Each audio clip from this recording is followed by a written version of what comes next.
Hello, everyone, and welcome to Slash Film Daily for Thursday, November 1st, 2018.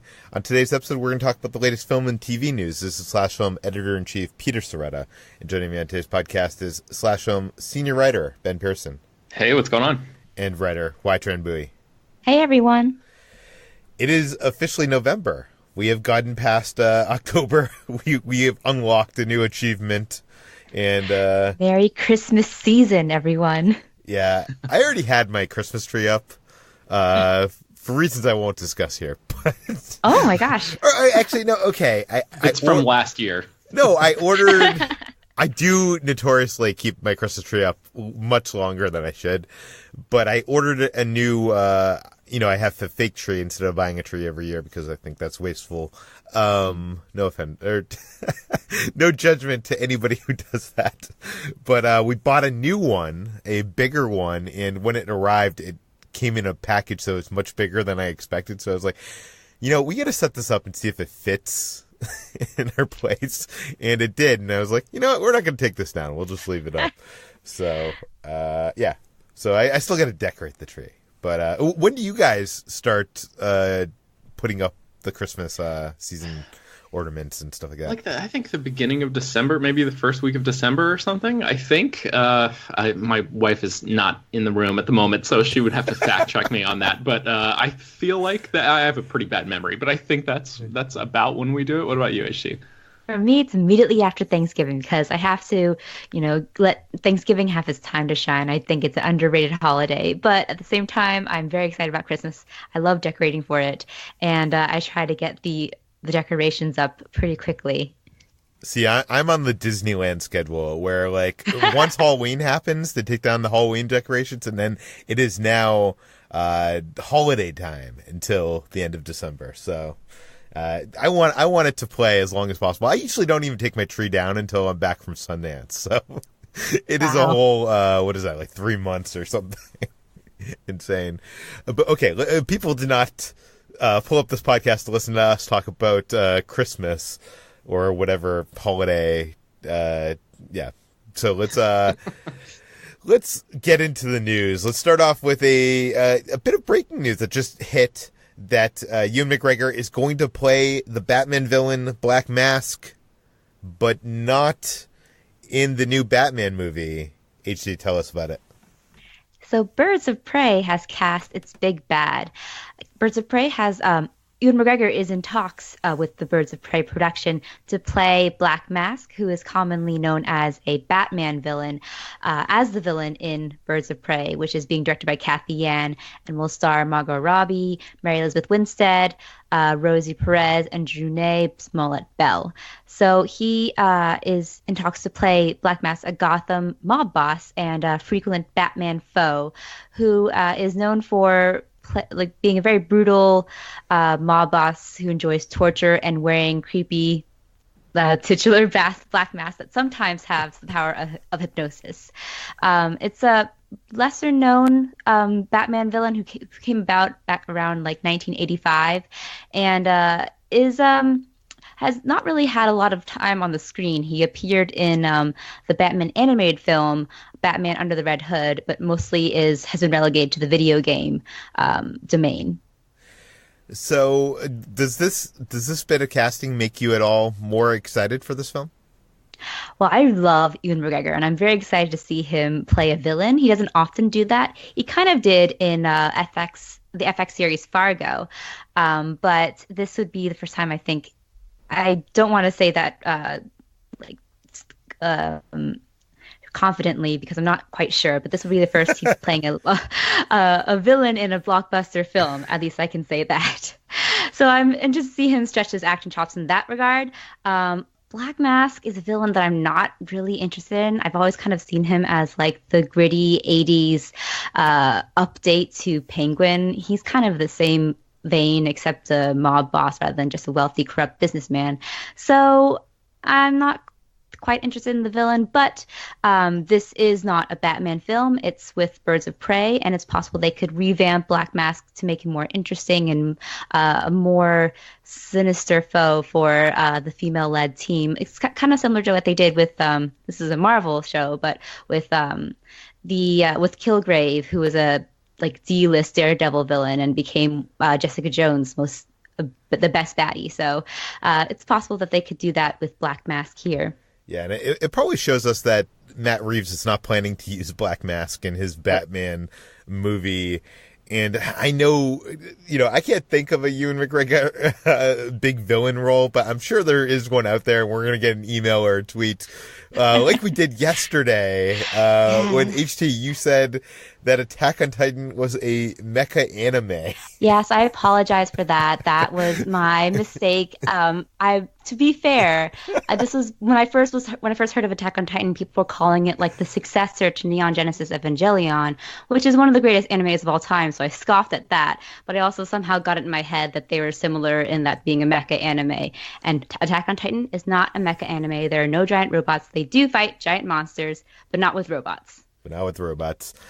Okay, let's move on to our next story, and this involves stunt performers. Apparently, with all the streaming content going out there, it is getting worse for Hollywood stunt performers. Ben, tell us about it.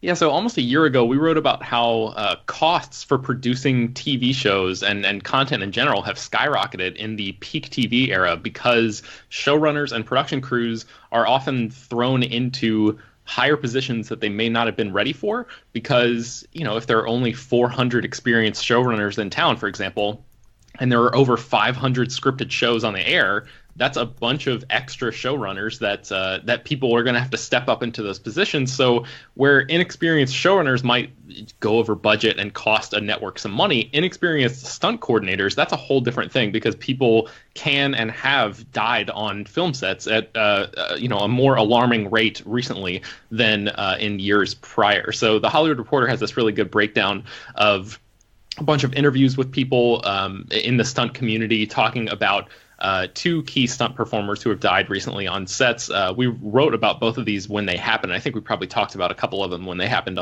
or at least one of them when they happened on an earlier episode of the podcast. But somebody died on the set of The Walking Dead, the AMC show, and a motorcycle rider named Joy Harris died on the set of Deadpool 2 during her first stunt.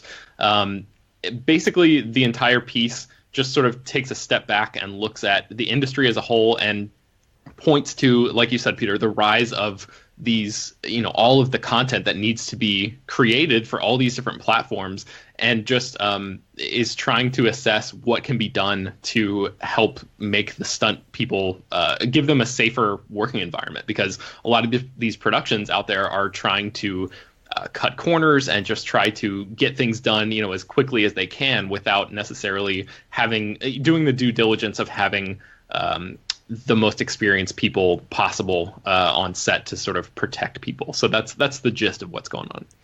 Have you ever been on set when a big stunt was being filmed? I'm trying to think. So I can tell you, I was on the set of that first Transformers movie with Mark Wahlberg. What is that? The Last Night? I don't know. Age of Extinction. Maybe that one. And they were filming huge stunts with pyrotechnics and stuff, and even at the rate and speed that Michael Bay likes to film things, it was amazing to watch. Like the safety, the meetings that they have, how they clear the set, and even us press on set, we had to get to a far back range where even debris couldn't even get to us. So it's right. Yeah, but that's a big, huge budget film. You're talking about the smaller stuff. Yeah, and the SAG-AFTRA, the guild that represents actors and stunt coordinators, has announced that they're going to try to put some sort of a standardized guideline out there as an online registry that's going to go online in 2020. But as a couple of the people in the Hollywood Reporter piece say, that's just a guideline. That's not going to actually stop producers from hiring people who don't meet those standards. It's not necessarily a hard line enforced thing that the industry is going to do. So I don't know. It's a question without an answer right now. And you've got a number of fatalities on sets sort of on the rise since 2015 or so. And with Apple and Disney getting into the streaming service game pretty soon, I mean, it seems like things might get worse before they get better. Yeah, especially with all that competition. And speaking of competition, Netflix, we've been talking about how they have some films that are going to be contending for some awards this season, and to promote those, to actually make them qualify, they are planning on releasing them in theaters. And we that was kind of all we knew until now. Now we have the details. HT, tell us about it. Yeah, so Netflix has been kind of notorious for being uncompromising about their day and date theatrical and online release, which means they would release their original films in theaters and on the streaming service at the same time. This kind of became a point of contention when they butted heads at the Cannes Film Festival, which got them banned from that festival. But now it seems the hype around, especially their upcoming film Roma, is starting to get them to change their minds about this stance. So Netflix has announced that they will be releasing Roma, The Ballad of Buster Scruggs, and Bird Box several weeks before all three films' streaming debuts. This is a big move for Netflix because they were so stubborn about those rules before. Roma, in particular, will have the longest before streaming release in theaters. It will be released 3 weeks before the online release, whereas Ballad of Buster Scruggs and Bird Box will have a 1 week theatrical release before their debuts on Netflix. Do we have any idea why they budged? Because we've heard, the head of Netflix time and time again say that this was never going to happen. So I'm just shocked. I really think that it's the hype around Roma, which a lot of critics is kind of putting neck and neck with A Star is Born as the frontrunner at the Oscars this year. And a lot of the reason that Netflix has become such a disruptive influence in the industry is that with theater chains and with film festivals is that they refuse to renege on their day and date release rules. But now with Roma being in serious contention, maybe Netflix is kind of conceding a little bit. They haven't had one of their original films be nominated for Best Picture yet. They had a few nominations for Mudbound last year, but maybe they're just trying to woo the industry a little bit to try to get their Best Picture nod. Yeah, I wonder if this is a concession to get those screens to actually screen, a movie. I know a lot of theaters think that if they put a film day and date in theaters, no one's going to buy a ticket to the movie theater and show up to see it when they could just be watching it, on their Netflix at home. But it'll be curious to see if they do more of this. Ben, would you be interested in seeing Netflix original movies in the theater?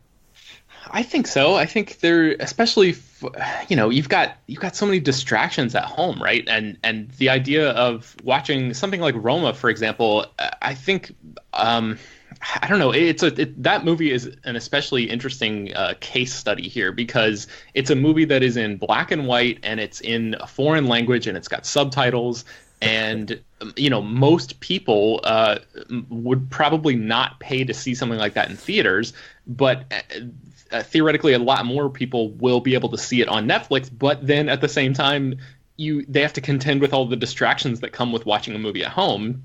So I don't know, it's a tough one. But yeah, I think in general, I would love to see Netflix do stuff like this all the time. I think HT really hit it on the head there. I think it's all about the competition. I think especially they're feeling it, considering that Amazon already has an Oscar win under their belt for Best Original Screenplay for Manchester by the Sea. I feel like Netflix is just all right, we have disrupted the industry, but now we've got to be, a major player in the awards game. And I feel like that's the real motivation behind this move. Yeah, it's funny to disrupt the industry more. They got to go to, play the by the rules of the industry.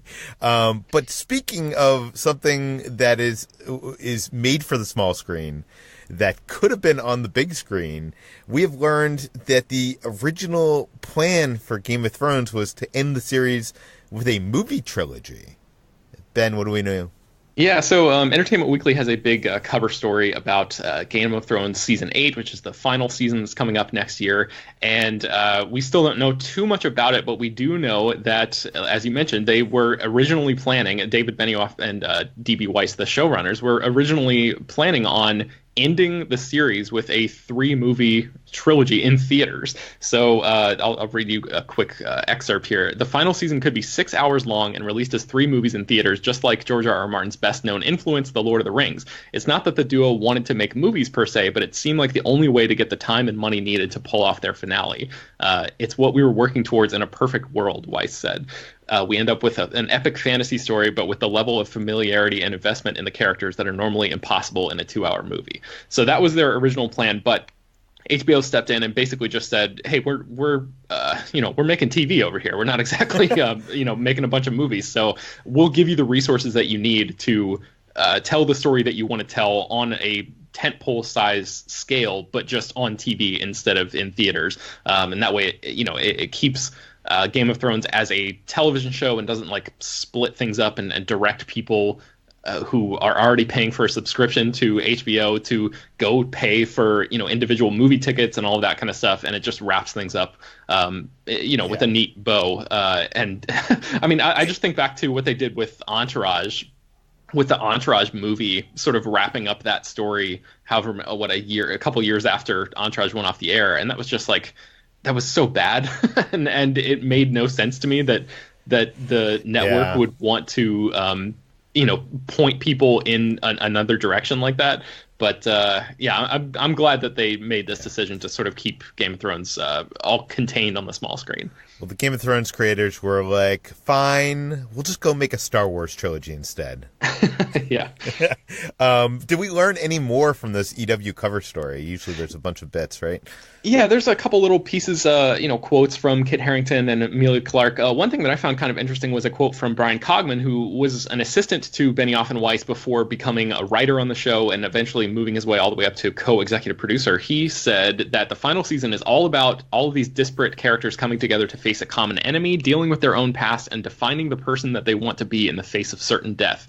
It's an incredibly emotional, haunting, bittersweet final season, and I think it honors very much what George R.R. Martin set out to do, which is flipping this kind of story on its head. And that quote, that last part about flipping the kind of story on its head, is what really interests me, because I feel like for the last couple seasons of Game of Thrones, it's been locked in this much more traditional form of storytelling and not really getting back to the roots of what it did in the very beginning, which was constantly subvert people's expectations and flip things on its head all the time, do unexpected stuff all the time. So it sounds like maybe that's kind of what they're trying to get back to in the final season. So I'm very interested to see what that translates into. I know we've had these death pools for Infinity War before Infinity War came out, but I feel like the big death pool is going to be for this final season of Game of Thrones. Like, how many people do you think are actually going to make it out alive? I would not be surprised if only like three of the main characters survive the whole thing. Yeah. Oh, if you had to put your bet on one of them, who would it be? I would say that Arya is going to live, and she's going to do something horrible, and be like, her curse is going to be that she survived this whole thing. That's my vibe. I feel like we've been talking about Bad Boys 3 for 5-6 years now. They've had a tough time trying to get this on the tracks, but now it seems like it's happening, and Martin Lawrence has confirmed he is back for this one. HT, tell us about it.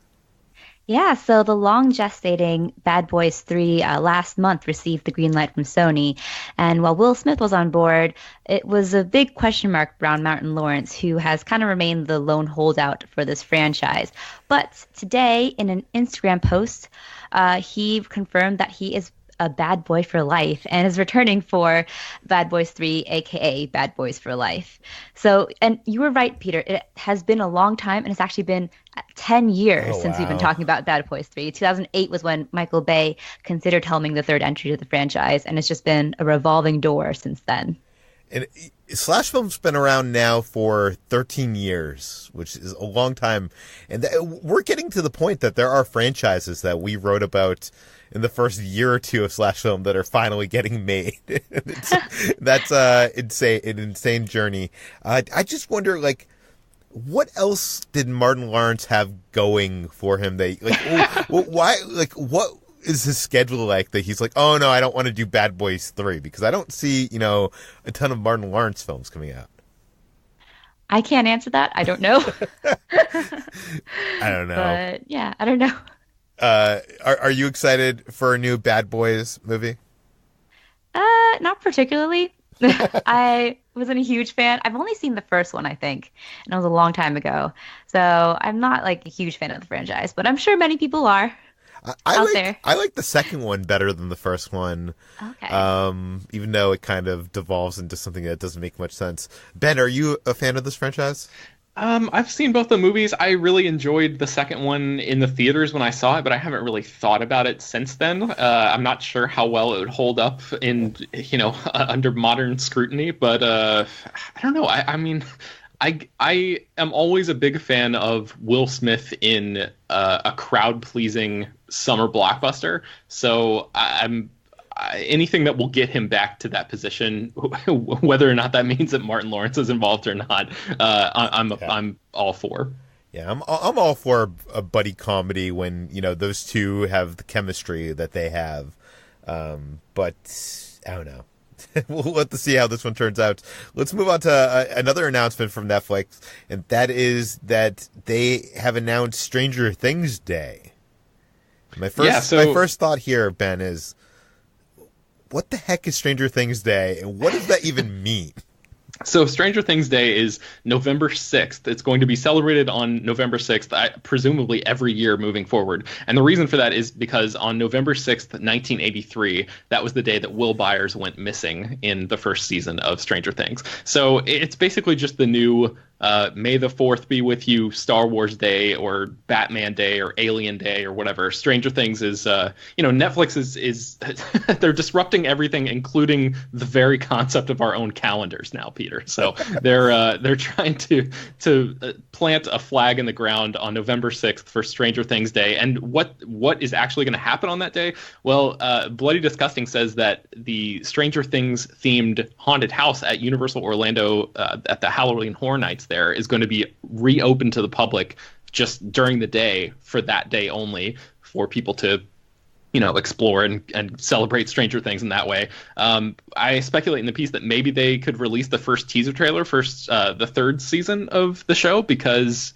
6 months ago was when they put out a video saying that they were in production on season 3, and we haven't really seen any big updates or anything since then. So that would be a good time to start teasing people. I think for season 2, they released a video that just had episode titles. So I feel like they have to do something like that at least to sort of quote unquote celebrate this first Stranger Things Day. Yeah, it has to be more than just a theme park thing. I was at the bookstore the other day and I came across this book called Stranger Things Worlds Turned Upside Down. And it's a making of, I think, the first 2 seasons. And it's a really cool book. I was actually almost going to buy it. I didn't, because who needs more books? But this book is like, it comes in like, it is presented almost as if it's like a used book from like the 70s, like the dust jacket's all kind of ripped and torn, and there's like a price sticker on it that's like been marked down, and like when you flip through it, it's actually kind of a cool look inside. Like there was like a couple pages of just like what the Duffer Brothers used as influence for the movies and from the movie world. And there was a couple of like, here's like Stephen King influences. I don't know. I think fans of this franchise would kind of dig this book. What's it called? Stranger Things, Worlds Turned Upside Down. But yeah, I mean, it's definitely like one of those, and it's one of those things that has like, pull out things in it. Like there was like a map of Hawkins in there. And actually, there was even like on the back of the dust jacket, if you take the dust jacket off of the book, it's as if one of the kids from Stranger Things was doodling on the back of the dust jacket. It was very detailed and very cool. I think it would be a cool Christmas gift for if you have a Stranger Things fan in your family or friends. But yeah, anyways. Netflix can send a copy to all of us for that free plug that you just gave. Yeah. Yeah, that was not an ad. I do not own this book. I was just checking it out, and I thought it was kind of cool. But anyways, let's move on to our final story, and that is Top Gun 2, which is gonna reunite Tom Cruise with Christopher McQuarrie. HC, what do we know? Yeah, so Christopher McQuarrie, after he directed Tom Cruise to critical and commercial success in this summer's Mission Impossible Fallout, is reuniting with him again to rewrite the Top Gun 2 script. So the script is has been penned by Peter Craig, Justin Marks, and Eric Warren Singer, and is essentially already completed, but McQuarrie has been brought in by Cruise for a few rewrites, which is something that he's done before for films like Edge of Tomorrow, and I think that was the only one. Mission Yes. Impossible Oh, Rogue Nation, I think. Or yes. I'm sorry, not Rogue Nation, the one Ghost, before that. Ghost Protocol. Ghost Yeah. Protocol, yeah, and The Mummy as well. This will make it McQuarrie and Cruise's 10th collaboration together. They first worked together in Valkyrie, and McQuarrie has become Cruise's go-to screenwriter for a lot of films. I mean, this just seems kind of like a polish, right? Yeah, so it's just a polish for a few rewrites, and sources told Empire, which conducted this interview with Cruise and McQuarrie, that the script has already been mostly completed. Does it excite you that he's going to be reteaming with Christian McQuarrie? Yeah, I like that all their team ups together. Mission Impossible Rogue Nation and Mission Impossible Fallout were both great. And Edge of Tomorrow, of course, is one of my favorite sci-fi films of this past decade. So I think that they are a match made in heaven, and it makes sense that Tom Cruise is bringing back McQuarrie for this because he likes to work with people he's worked with before. I just don't know who's excited for Top Gun 2. Like, I have a friend that loves Top Gun 1, but I don't run into many people. And then, actually, this Halloween season, at various parties, and I went to this, the WeHo Halloween Carnival. There were so many people dressed as Tom Cruise from Top Gun 1, and I find that weird. Like, is that movie still in the, like, popular culture, like, in a big way? I mean, I think it's a classic. I don't know. I'm not sure like where it falls on the millennial scale of awareness, but I know for all of my friends, Are you people my asking me? age, like Yeah. HT has felt cited here. I mean, I think that people are definitely aware of it through pop culture osmosis, as they are through a lot of Tom Cruise classic movies. Before I watched, I knew of the iconic scene where he goes, "I feel the need for speed," and just like high fives Goose. So that's a scene that's gone down in history, and I think a lot of people will dress up as like Tom Cruise in Top Gun without really having seen the movie or knowing the movie well, just because it's fairly easy and recognizable costume. And it seems like they're trying to recapture some of that magic. Like, the original movie used like mostly practical footage from those fighter planes, and I know production on this kind of shut down for a little bit as the actors actually had to go through some extensive training so that they could actually film a lot of the stunts in this movie actually up in the air, not in front of a green screen. I feel like Cruise would have it no other way, right? Yeah, I mean, that's his that seems to be his, like, one of the parts of his legacy, right? Like, if you think about Tom Cruise, you think about practical effects now, which is kind All of the ways he almost killed himself. Yeah, for sure. Okay, that brings us to the end of today's Slash Film Daily. HT, where can we find more of your work online? You can find me writing every day at slashfilm.com, and I'm on Twitter at Hoai-Tran Bui. Ben, where can we find you? I am also at slashfilm.com, and you can find me on Twitter at Ben Pearson. You can find me at SlashFilm on all social media. You can find all the stories we talked about today on slashfilm.com and linked in the show notes. This podcast, Slash Film Daily, is published every weekday on iTunes, Google Play, Overcast, Spotify, all the popular podcast apps. If you have a question, comment, concern, some feedback, send it to us at peter@slashfilm.com. I know we haven't gotten to a mailbag in a while. I'm hoping that maybe news will slow down and we'll get to some questions tomorrow, because we even had some questions for Halloween, which is passed. So the mailbag is getting a little old at this point, a little stale. But yeah, so if you have any questions, please send them to peter@slashfilm.com. And as always, go to our iTunes page, write us a glowing 5-star review. Tell your friends, spread the word, and we'll see you tomorrow. Okay, so how many letters do you think are going to come in, people complaining that I shouldn't have my Christmas tree up for 3 months? Why would people complain about that? It's the Christmas know. spirit. Who hates Christmas? Well, no, I shouldn't say that because there are tons of people who hate Christmas. There's a war on Christmas, HT. Oh, right. Oh, God.